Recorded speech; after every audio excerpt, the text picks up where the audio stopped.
longo das semanas, a gente começou a debater assuntos fragmentados, né?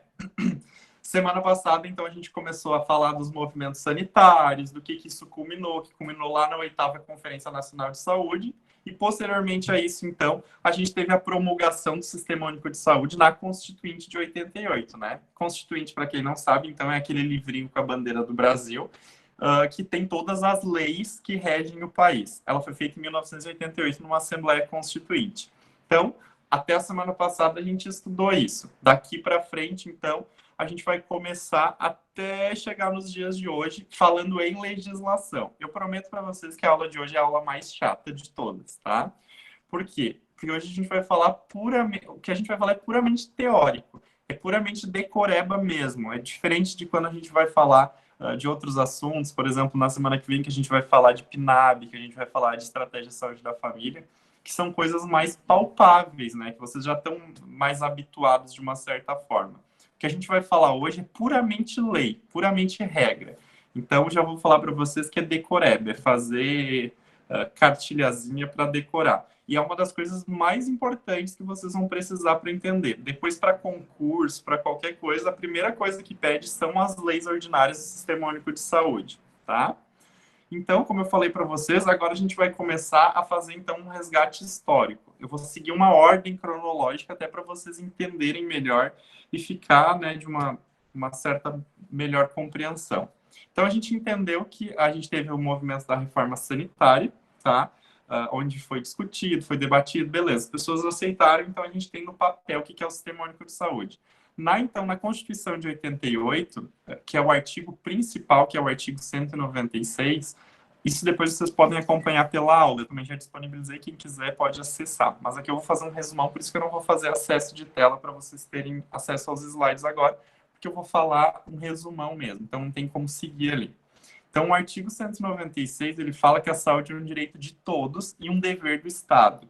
E ali nesse artigo, dentre outras coisas, ele coloca principalmente sobre o acesso igualitário às ações e serviços para sua promoção, proteção e recuperação. Então, esse artigo, o artigo 196 da Constituição de 88, é o artigo mais importante do SUS. E ele já foi batido diversas vezes. Vários governos tentaram modificar esse artigo, principalmente na parte que diz ali: a saúde é um direito de todos e dever do Estado. Eles já tentaram modificar essa palavra dever para que o Estado não tenha a obrigação de dar um sistema único para todos, né?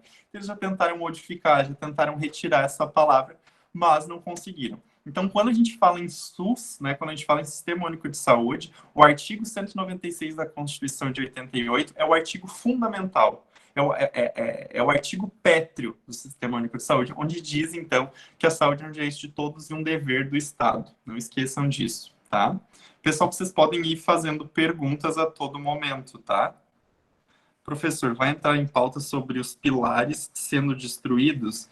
Ainda não. Eu vou falar depois, no final da aula, sobre a Emenda Constitucional 95, que vocês vão ter que dar uma pesquisada para ver o que é. Eu vou falar bem rapidamente, porque a gente vai debater mesmo sobre a Emenda Constitucional 95 no início da semana que vem. A gente vai falar um pouquinho mais sobre os pilares da saúde, principalmente sobre o subfinanciamento da saúde. Hoje a gente vai mais pautar mesmo essa questão teórica sobre as leis, beleza?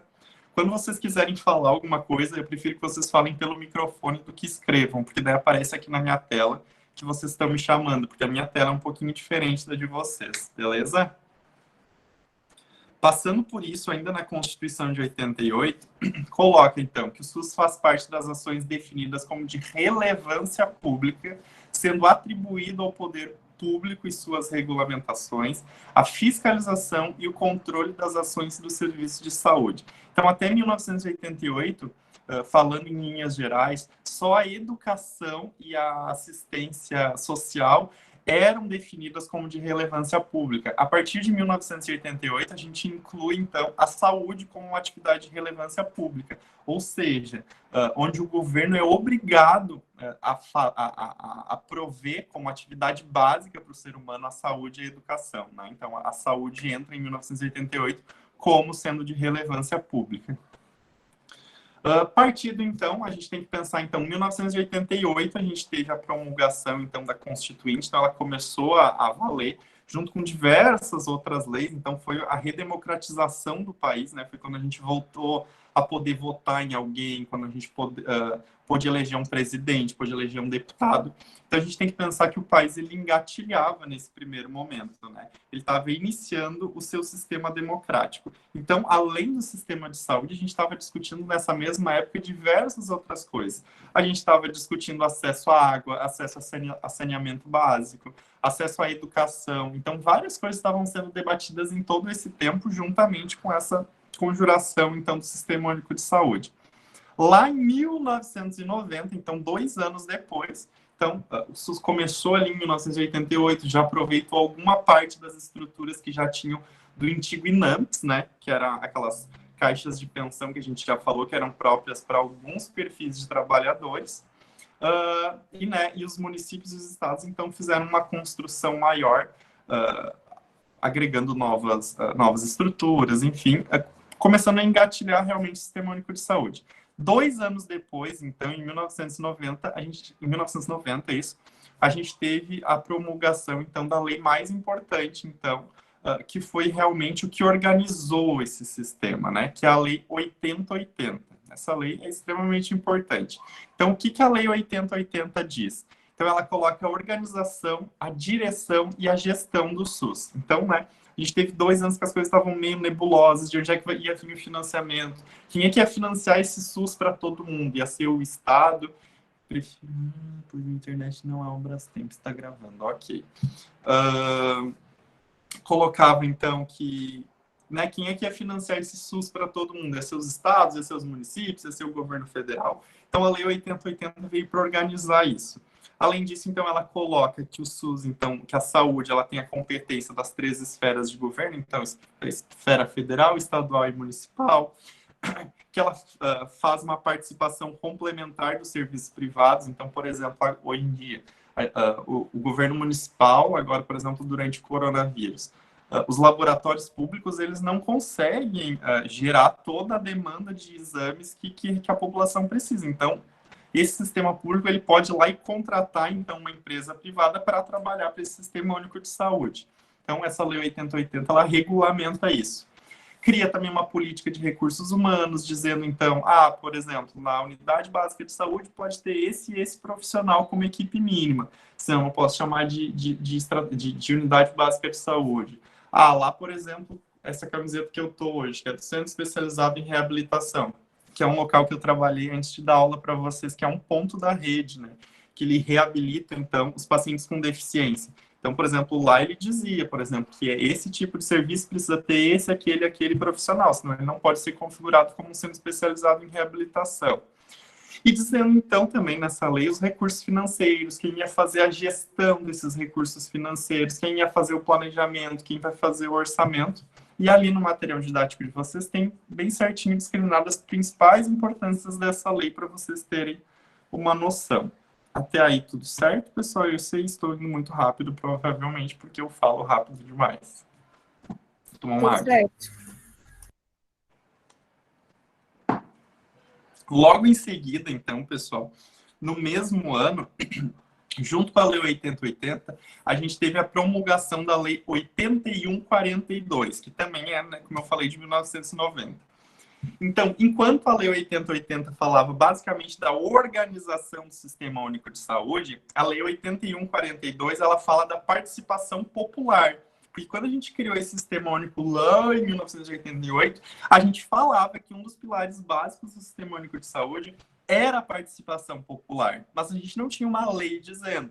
Então, a Lei 8142 veio para falar disso, né? Que precisa ter as conferências de saúde, que cada município precisa ter o seu conselho municipal de saúde, que os bairros precisam ter os seus conselhos locais. Fala, então, que esse sistema tem que ser feito no mínimo de 50% dos usuários quando a gente vai debater algum novo assunto. Então, que todos os ambientes de decisão desse Sistema Único de Saúde, eles precisam também serem feitos pelos usuários. Então, essa lei vem para exatamente falar sobre a participação popular. Então, a importância que a população tem dentro desse sistema, né? A gente sabe, então, não sei se alguns de vocês já participaram de alguma reunião do Conselho Municipal de Saúde, mas se não participarem e tiverem aula comigo nos próximos semestres, com certeza serão obrigados a ir. Mas, caso contrário, eu acho que é bem importante, gente, a participação no conselho.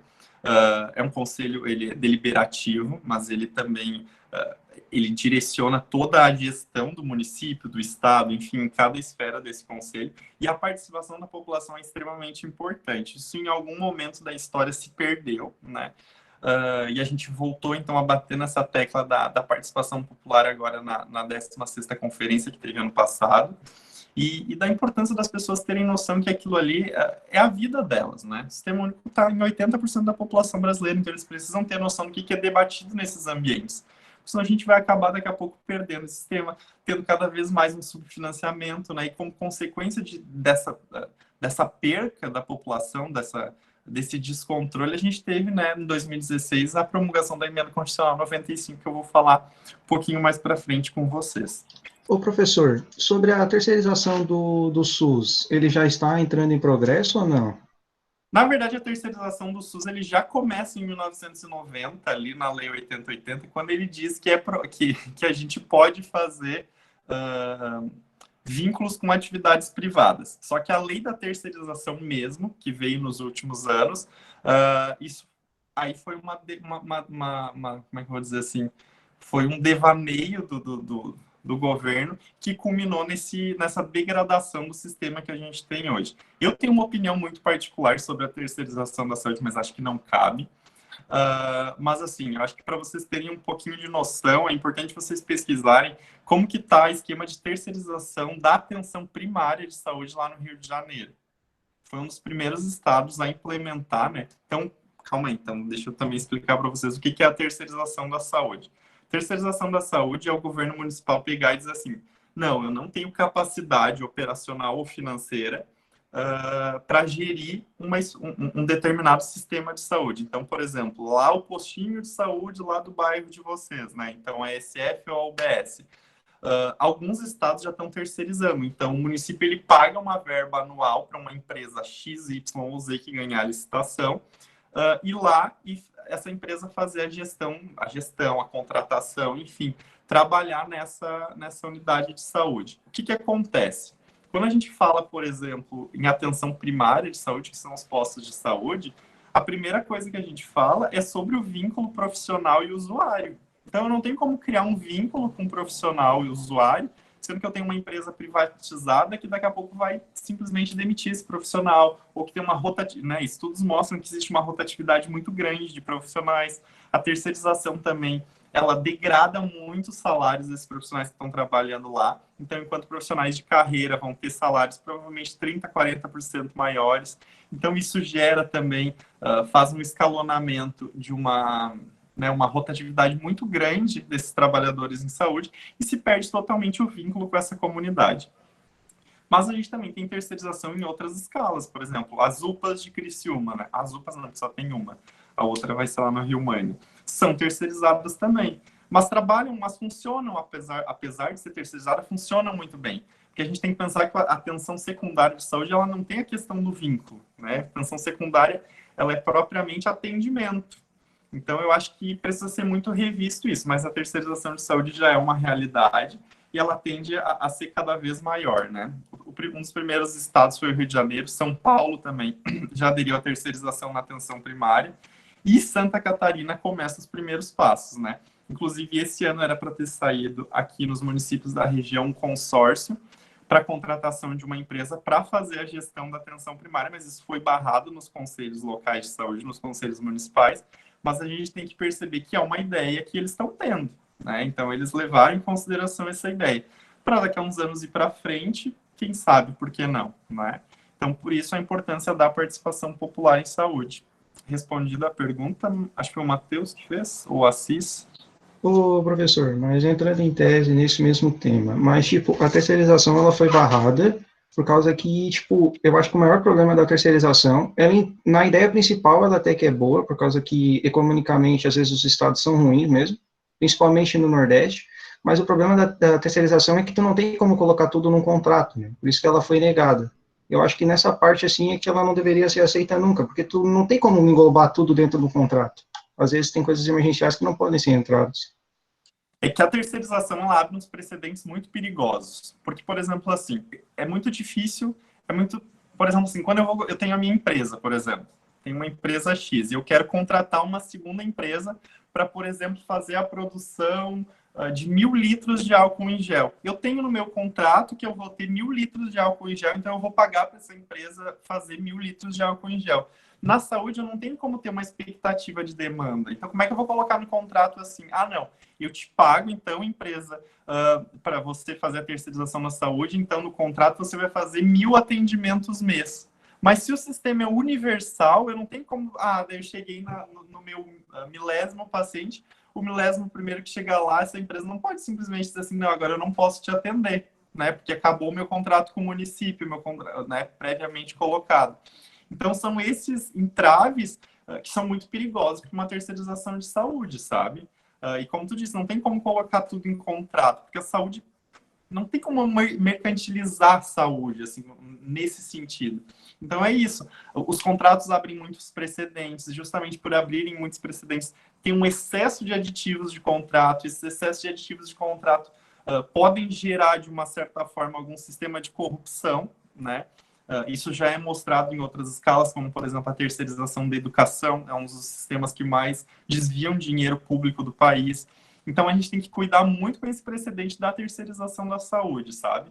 Isso falando em cunho financeiro, sem falar do cunho, né, da questão profissional paciente mesmo, sabe? Como é que tu vai criar o vínculo com aquela comunidade? Porque quando a gente está falando em atenção básica, a gente está falando realmente de uma unidade de saúde que está constituída dentro de um bairro. Então, essa unidade de saúde, esses profissionais precisam criar o vínculo, precisam criar a territorialização dentro desse sistema, dentro desse bairro, para entender quais são as necessidades e não pensar só a curto prazo. Por exemplo, os contratos de terceirização são feitos de 5 em 5 anos, mas a saúde, eu não posso pensar na saúde de um bairro, por exemplo, só a curto prazo, como a gente entende que é os primeiros 5 anos. A gente tem que pensar, né, então eu tenho esse problema agora, mas fazer o planejamento para 10, 15, 20 anos, como é que a gente vai fazer isso com uma empresa terceirizada? Fica bem complicado, sabe? Então é isso, ela abre muito precedente. Podemos continuar? E o Rafael faz tudo, gente. Meu Deus! Esmurra! Nossa! Muito bom, professor, muito bom. Continua. Então tá, vamos lá. Continuando ali, então, na Lei 8142, então, para vocês terem noção, então, para vocês terem na cabeça de vocês que a Lei 8142 ela é realmente para isso, para afirmar, então, a participação popular dentro desse sistema. Então, ali ele fala sobre os fundos de saúde, sobre os conselhos de saúde que têm que serem criados nos municípios, porque isso a gente está falando lá em 1990, quando isso aqui tudo era só mato, nem internet existia. Então, os municípios totalmente desestruturados, tá? Então, passando para frente agora, a gente entra na parte das normativas operacionais ou normas operacionais, né? Claro, deixar claro aqui, eu estou fazendo um panorama para vocês entenderem das principais leis de saúde, né? Que é 8080, 8147, e agora eu vou falar um pouquinho das normas operacionais. Só que a gente tem milhares de leis em saúde, então eu estou colocando as principais para vocês terem um pouquinho da ideia desse panorama. As normas operacionais, elas são um pouquinho diferentes, tá? As leis são feitas lá pelo legislativo, então pelos deputados federais, ou quando a gente fala em município, em estado, pelos deputados estaduais, e pelo Senado lá em cima e aprovação do presidente da República. As normas operacionais, elas são ministeriais. Então, cada ministro que entra, ele vai lá e assina uma normativa operacional diferente, tá? Agora aqui eu vou passar para vocês as principais. Então, como eu falei, as normas operacionais, elas são instituídas através de portarias ministeriais, elas definem as competências de cada esfera de governo, definem as condições necessárias para que estados e municípios assumam as responsabilidades e prerrogativas dentro do sistema. Então, eu vou entrar, então, na primeira norma operacional básica, né, que é a norma operacional básica 01 de 1991, tá? Aqui, então, eles começaram uma discussão sobre a municipalização. Por quê? Nessa época, a gente tem que pensar, então, que o governo federal ele mandava dinheiro indiscriminadamente para os estados e para os municípios, sem uma noção de base, de cálculo nenhum. Então, era conforme o presidente e o ministro da época bem entendessem. Eu acho, então, que o Rio Grande do Sul me fez mais votos, então, porque eu fiz mais votos lá no Rio Grande do Sul, eu vou mandar mais verba para aquela região. Não, eu fui eleito, né, então, mais pelo Nordeste, eu vou mandar mais verba lá para o Nordeste. Então, essas normas operacionais básicas, elas começam, então, a discutir como que vai ficar a separação desse dinheiro, né, para que seja de igual forma. Então, a norma 91, ela fala, então, ela centraliza a gestão do SUS a nível nacional. Então, essa normativa deste ministro, na época, ela colocou que toda a gestão deveria ser feita só lá pelo governo federal, né? Então, ia ser uma regra de cima para baixo, né? O que o governo federal falava, os estados e municípios tinham que acatar, sem entender que, por exemplo, o norte do país tem uma necessidade, o sul do país tem outra, assim como o centro-oeste tem outra totalmente diferente do nordeste, né? Então, agora, naquela época, era tudo centralizado, e o que era regra para um valia para todos os outros. Eles achavam que, então, eles iam solucionar um problema, mas, na verdade, eles estavam criando outros problemas. Essa norma 91, ela colocou que para ser municipalizado, ou seja, para esse município ele ser dono da própria gestão e ele poder dizer onde ele quer gastar o dinheiro dele, o município deveria criar os conselhos, criar o Fundo Municipal de Saúde, ter o Plano Municipal de Saúde aprovado pelo seu conselho, com um detalhamento da programação e orçamentação da saúde. Então, essa normativa, ela dizia assim, enquanto os municípios e estados não se organizarem, não terem os seus conselhos, não terem a sua organização, quem vai mandar é o governo federal e vocês vão ter que acatar. Então, isso pressionou muito os estados e municípios para que eles aderissem à colocação, principalmente dos conselhos municipais de saúde, que é onde, né, aprova ou desaprova os orçamentos das gestões. Aí, na normativa 01 de... Espera só um pouquinho. Na norma 01 de 93, que, né, basicamente, a gente tem que pensar que nesse ano de 93, no ano anterior, a gente teve a 9ª Conferência Nacional de Saúde. Ou seja, a 8ª lá atrás foi a que criou o Sistema Único de Saúde. Depois, então, a gente já teve a 9ª. A 9ª Conferência Nacional de Saúde, ela falava que o caminho para o SUS era a municipalização. Inclusive, o slogan deles era a municipalização é o caminho. Onde ele colocava que cada município deveria ser responsável pela gestão. Justamente pensando, né, que cada município, que cada estado é totalmente diferente um do outro. Se a gente for pensar aqui, por exemplo, Criciúma. Criciúma é um município gigantesco, então ele tem necessidades em saúde totalmente diferentes do que o município de Treviso, por exemplo, que é aqui perto, que é um município extremamente rico, um município extremamente capitalizado por conta da extração de minérios, por conta dos royalties que eles têm da extração de minérios, e eles têm outras necessidades, têm outra conjuntura de população. Então, né, na 9ª conferência foi dito que cada município fosse responsável para habilitar, então, o dinheiro como ele achasse que seria melhor. Então, essa normativa 01 de 1993, ela cria transferência automática e regular do teto global para os municípios e habilita, então, os municípios como gestores de saúde, e não mais só o governo federal. Agora a gente passa para a próxima normativa, que também é a normativa 01, mas já de 1996. Então, essa normativa, ela foi a que, digamos assim, institucionalizou esse processo de descentralização realmente, né? Essa descentralização... Pode falar. Eu não entendi direito a diferença da norma 91 e da 01. 0191 e 0193. Sempre começa com 01, só tem que cuidar o ano final. Tá. Entendeu? Porque a 01 de 91 fala da centralização da gestão do SUS. Isso. E a de 93 também? Não, a de 93, ela já... A de 91, ela diz que realmente é o governo federal que vai fazer e deu para a bola. A de 93 já não. A de 93 já coloca que os municípios finalmente podem ser gestores, se eles seguirem algumas normativas básicas, entendeu? Entendi. Isso aí. E a normativa de 96, ela coloca finalmente, então ela institui finalmente que a competência é dos estados e dos municípios. Então, agora ela inclui o estado como gestor de saúde também. Entendeu? Agora a gente já está lá em 1996.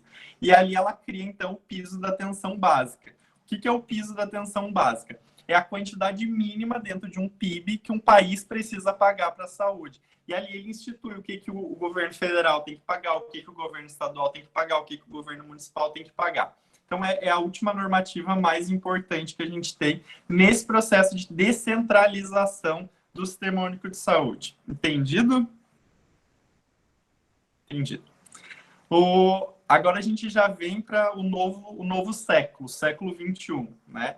Então, agora a gente tem a normativa 01 de 2001, tá? Ou normativa 0101, como vocês preferirem chamar.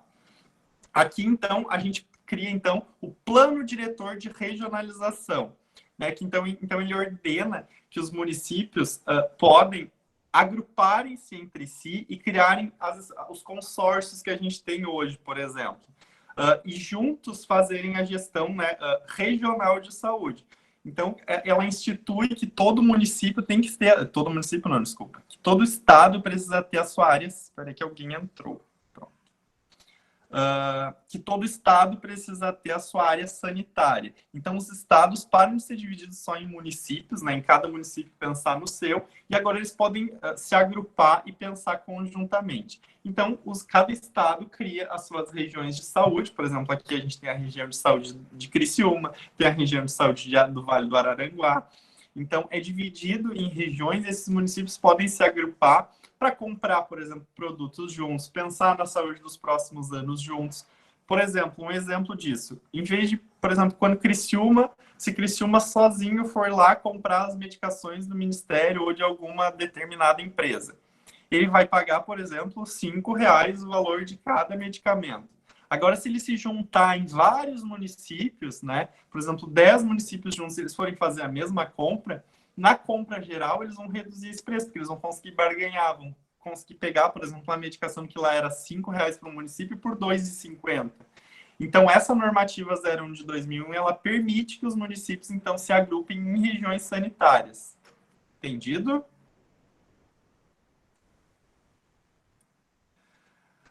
E a normativa, então, 01 de 2002, então, ou 0102, que é... Peraí, passou uma moto. Pronto. A normativa 01 de 2002, então, ela institui o limite financeiro da assistência de cada estado do Distrito Federal deverá ser programado e apresentado, então, de algumas formas. Então, ali ele coloca qual é que, por exemplo, são as chamadas verbas carimbadas. Então, o governo federal vai lá e manda a verba para os estados e para os municípios, mas diferente do que era antigamente, que era um valor global, eles podiam direcionar, então, essa verba para onde eles bem entendiam. Essa normativa não, ela carimba, né, porque aí que a gente tem os escândalos de corrupção, porque aí os governadores e os prefeitos colocavam onde eles bem entendiam esse dinheiro. Agora não, agora eles precisam direcionar tal verba para atenção básica, tal verba para a saúde da mulher, tal verba para a saúde do idoso, tal verba para a saúde do homem. Enfim, ele institui... Boa noite, professor. Tá certo? Tá certo. Tá tudo certo. Será essa pergunta? Tá tudo certo. Então, a normativa, então, de 2002, ela coloca isso que eu falei para vocês, tá? E em 2006, então, a gente está quase já indo para o final, a gente fala, então, sobre os pactos, né? O Pacto pela Saúde do ano de 2006. O que é esse Pacto pela Saúde, né? Então, os estados vão lá e batem na porta do governo federal e diz que realmente eles precisam, né, de concentrar e ter mais verba para algumas necessidades básicas que eles precisam ter. Então, o Pacto pela Saúde de 2006, então, é a implementação do Pacto pela Saúde, se dá pela adesão dos municípios, Estado e União ao termo de compromisso de gestão. Então, o que é esse termo de compromisso de gestão?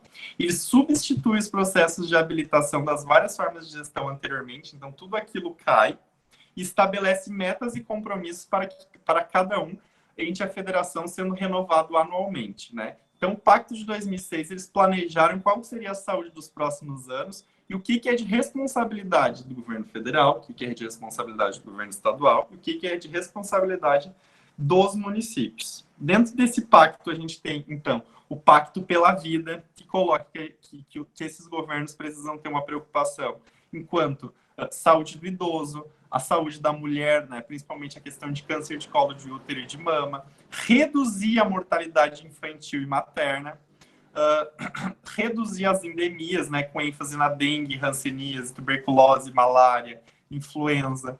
Algumas não deram muito certo, como a dengue, né? A gente tem a dengue anualmente, vocês devem saber que a dengue é uma doença de país tropical, mas principalmente uma doença de país subdesenvolvido.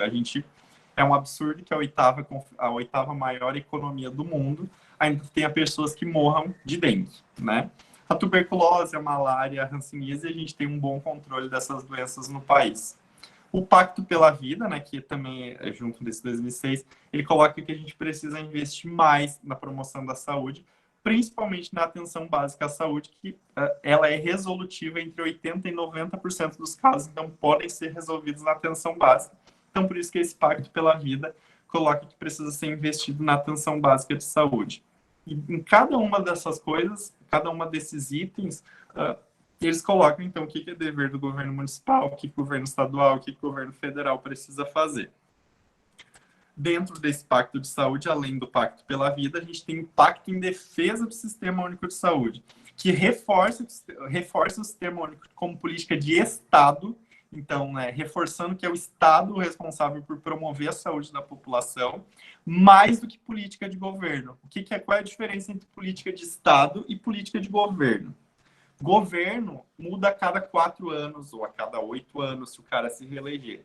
Política de Estado é política pública. É eu dizer que vai ser assim, independente de quem entrar, né?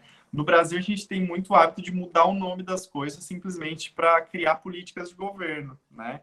Então, por exemplo, em vez de ser mais médicos, eu pego e mexo no programa e digo que agora vai ser Programa Médicos pelo Brasil, entendeu? Então, isso é uma política de governo. Agora, por exemplo, o programa Minha Casa Minha Vida é um programa de Estado, ela é uma política pública habitacional, ela está instituída em lei. Então, independente do governante que vai entrar daqui a 4 anos, ele vai dar continuidade nesse programa.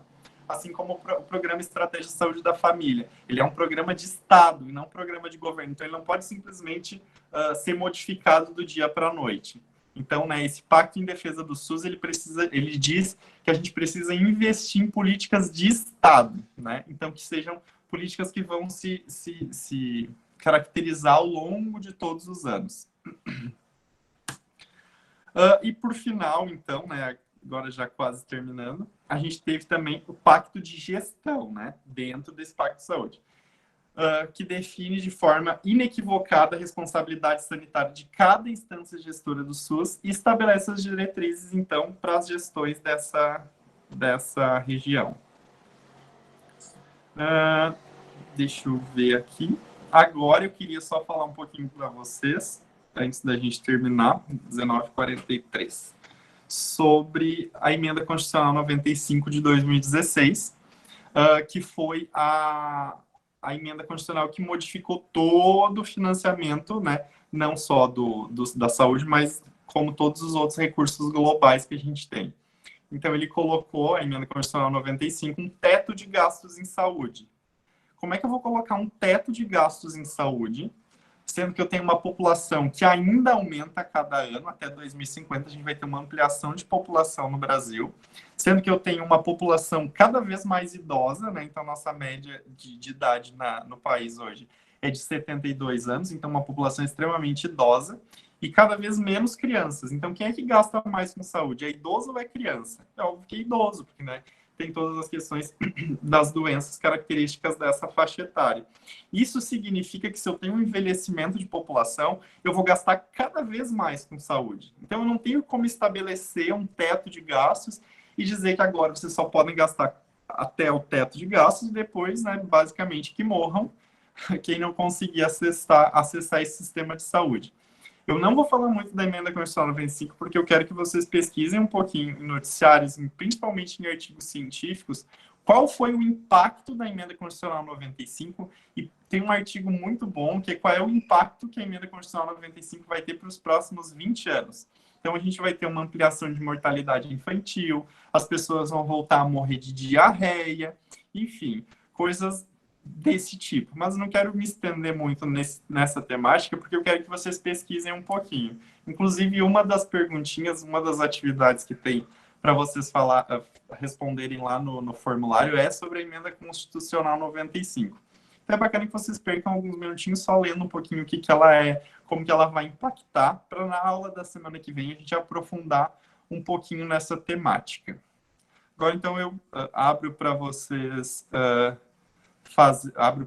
fazerem as perguntas, o que vocês têm de perguntas para fazer, está aberto. Como que o professor vai fazer a chamada? Eu consigo ter acesso às pessoas que participaram por aqui, não preciso fazer a chamada oral.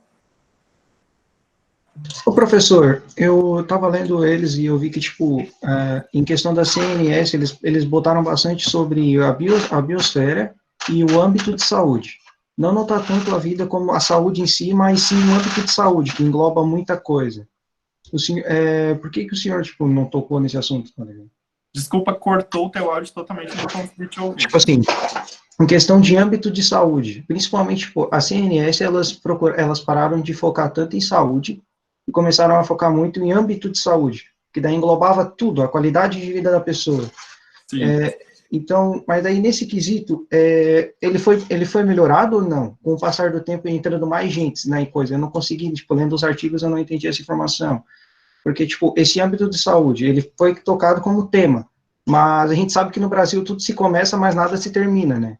Então, tipo, eles continuam dando continuidade até 2011 ou não? Depende. A gente teve, na verdade, esse pacto que, na verdade, depois ele não se concretizou propriamente dito. Porque, por exemplo, assim, esse pacto, ele dizia, por exemplo, a quantidade de verba, mas principalmente as políticas que tinham que ser agregadas nos estados e municípios e também pelo governo federal. Os estados e municípios, eles cumpriam o seu dever, sabe? Eles conseguiram fazer a construção de políticas públicas regionais, eles conseguiram fazer a entrega da verba necessária para cada segmento, mas quem não honrou com o compromisso foi o governo federal. Isso vem desde antes do pacto, em 2006. Na verdade, a gente já tem esse subfinanciamento federal desde que foi criado lá em 88, depois no governo Collor. Com a institucionalização do modelo de financiamento, a gente já subfinanciou o Sistema Único de Saúde. Então, na verdade, esse pacto nunca foi cumprido pelo governo federal. Ele é cumprido, aliás, muito mais do que cumprido pelos estados e municípios. Por exemplo, o governo do estado que tem que colocar a quantidade mínima de 15%, mas ele investe 21%, né? Estou fazendo uma média dos últimos anos, em saúde. A criação das políticas próprias regionais em saúde, por exemplo, as políticas do norte, por exemplo, que era a prevenção à hanseníase, prevenção à tuberculose. Hoje, né, a gente tinha as políticas de população indígena. A gente tinha uma população indígena que morria de cólera, né, há 7, 8 anos atrás. Então, foram criadas políticas específicas, né, políticas regionais para cada uma dessas áreas, e os governos dos estados e municípios, na sua grande maioria, cumpriram a sua promessa dentro desse pacto, mas o governo federal, ele como sempre, né, botou o pezinho atrás e não cumpriu, até porque não tem verba, não tinha de onde tirar, porque eles preferem investir em outra coisa. Daí que a gente entra em políticas de governo e política de Estado. Cada governante prefere aplicar o seu valor global naquilo que mais lhe interessa. E a saúde, infelizmente, é o que eles menos investem, né? Talvez porque para eles não gere tanto voto, enfim, acho que aí a gente precisa fazer uma reflexão diária. Sobre a questão de saúde, no âmbito de saúde, é só uma questão de nomenclatura mesmo. A diferença realmente, a CNS, ela modificou, né? Colocou, em vez de colocar só a saúde isoladamente, ele coloca no âmbito de saúde, englobando que saúde é um conceito global, né? Não é aquele conceito que a gente discutiu nas primeiras aulas, que não é só o estar ou não estar doente, ele engloba, então, todo um restante de coisas, saúde mental, bem-estar físico, aquela coisa toda. Então, por isso que eles usam essa nomenclatura de âmbito de saúde. Mais alguma coisa? Professor, esse vídeo vai ser liberado para a gente depois? Vai ser mandado por e-mail para vocês. Pessoal, eu queria só fazer duas sugestões de leitura para vocês, tá? É sugestão, né? Então, para quem gosta do assunto e quiser continuar, tem esse livro aqui. Eu já indiquei 2 livros para vocês na semana passada. Tenho esse outro livro aqui que faz parte da mesma coleção, que também é da Fiocruz, que é Educação Profissional em Saúde. Então, fala um pouquinho do que é ser trabalhador de saúde. E para quem gosta de estar atualizado em política, não só em saúde, mas saber um pouquinho dos interesses do Brasil, mas tem que ser uma pessoa que gosta de ler. Eu oriento vocês a fazerem a assinatura dessa revista aqui, ó, revista Piauí. Ela tem uma leitura bem densa, mas é uma assinatura relativamente barata e vocês vão ficar sempre bem informados. Então, eu sempre gosto de trazer um pouquinho de sugestões de leitura para vocês. E é isso. O que vocês têm de perguntas aí para mim que eu possa responder para vocês aqui? Lembrando que, né, não foi uma aula, foi só um resumão. A aula mesmo vocês vão encontrar lá no sistema virtual, né, na leitura de vocês. Onde tem para comprar esse livro? Ô, Matheus, acho que o Matheus está aqui. Onde é que tu comprou os livros? O Matheus comprou. Eu acho que tem na Saraiva. Mas pelo próprio site da editora da Fiocruz, vocês também conseguem. Eu acho que está uns R$13 o livro e uns R$10 o frete, se eu não me engano. Mais alguma pergunta, galerinha? Podem falar. Falem em áudio, em vídeo. Oiê. Alguém tinha aberto o microfone. Gabriela. Eu tinha... Oh, como é que tu viu isso tão rápido? Não, é que eu ia falar se... É uma coisa bem idiota, que eu já vi a resposta na hora, que é se tu ia, tipo, se a atividade dessa semana ia ser, tipo, outra resenha ou outra coisa assim, mas não, né? Não, é perguntinha de múltipla escolha. Mas aí vai ter que ficar lendo aqueles artigos, coisa assim, né? A tiração, né? Na verdade, vocês vão conseguir responder com o próprio material que já está postado lá no AVA. Não tem nenhuma leitura de artigo para essa semana, tá? Glória a Deus! A única obrigação de vocês é fazer o questionário, que eu vou ver o que teve de problema que vocês não estão conseguindo acessar. Deu muito trabalho ficar lendo aqueles artigos lá, sério.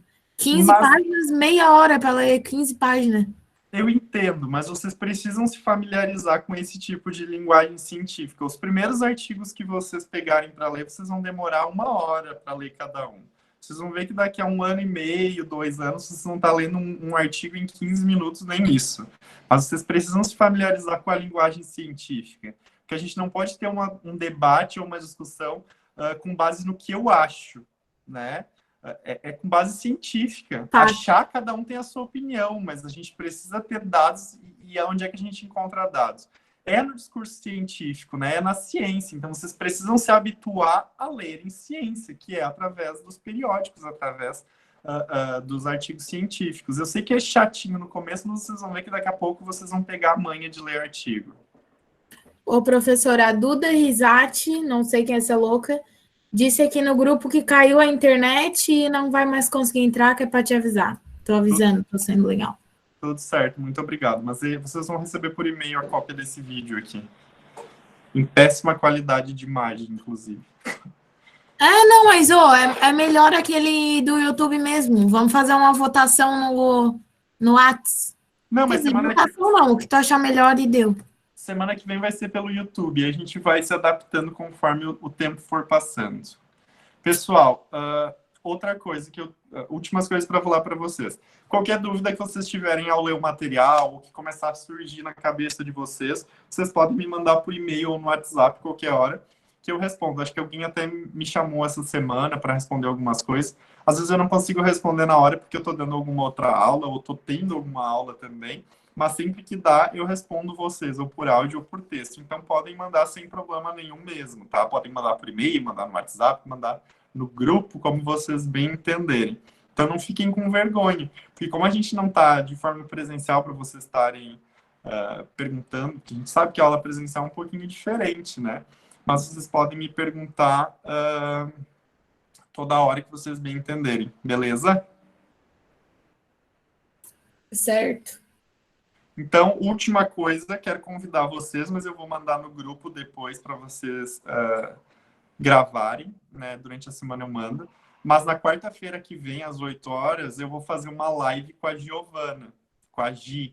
a que deu aula para vocês naquele último dia. E a gente vai estar falando um pouquinho de SUS. Então, se vocês se interessarem em participar, não faz parte da aula, né? Não vai ganhar ponto, não vai ganhar presença. Mas quem quiser participar, fica o convite, né, para acompanhar a live no Instagram. Então, quem quiser já me seguir lá é @amaralr. Então, vocês podem me seguir lá. E na quarta-feira que vem, às 8 horas, a gente vai estar fazendo uma live sobre SUS, falando um pouquinho de atenção básica, de PNAB, que é bem o que vocês estão é bem o que a gente está conversando ao longo do semestre e foi pensado até para vocês. Mas, claro, vocês não são obrigados a participar, participam se quiser. Mas acho que é mais um meio tecnológico da gente estar pertinho. Beleza? Beleza. Ô, professor, não tem muito a ver com a aula, mas já tem alguma, tipo, alguma entrada da Unesc sobre a volta às aulas, se vai ser estendida, se vai voltar dia de 20 mesmo, alguma coisa desse tipo? É que, na verdade, não depende da Unesc, porque é o decreto do governador, por enquanto ele coloca que é só depois do dia 20. Então, por enquanto, ainda não foi passado nada para a gente se existe uma previsão de ampliação desse decreto ou não. Então, não sei, não posso te dizer se voltaremos ou não dia 20. A princípio, o decreto vai até o dia 20.